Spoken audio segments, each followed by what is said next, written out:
Get. Assalomu alaykum aziz obunachilarimiz. Mana bugun Xudo xolasa 2025-yil 8-mayda bo'lgan savdomizni kelib dastlab ketib beramiz dedik. Dastlab ketib kelib berdik ana ukamizning uyine masakilarni kelib topshirdik. Görüp Xudo xolasa xarid qilib oldilar. Puli naqd bo'ldi. 17.500.000 so'm berdik naqd pula. Halabim kelib ko'rsatdikna gördüler. Haladazlarmı halabi? Savdodan hammasidan naqdlamadan ko'nglingiz dokman. Necha yaştasız halabi? Necha yaştasız? Bir dua qilib bersangiz yaxshi bo'lar. Shuni uchun olib tutman bu videoni. Dua bering menga deydi, dua eting menga. Enamiz yana Xudo xolasa 100 yoshda ekanlar. Enami duosini oling deb dastlab ketib berdim Xudo xolasa.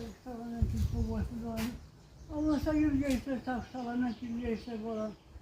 Daim beni yaşım versin sizlere. İlahim amin. Gülüp oynak dünya Amin. etsinler. Rahmet size. Salomat olgaysiz. Yaxshi günler emining. İzi elektromobil taxo mashinalari bo'lsin. Halabi. Sağ salamat o'tirgaysiz o'ynab kulib. Bolalarınızın rahatini görüp oturmak nasip etsin. Videomuz yakın olsa bir like abone olup qo'shib unutmaymiz azizlar. E'tiborlaringiz uchun rahmat. Sağ olun, salomat olun. Uçursam el öptü.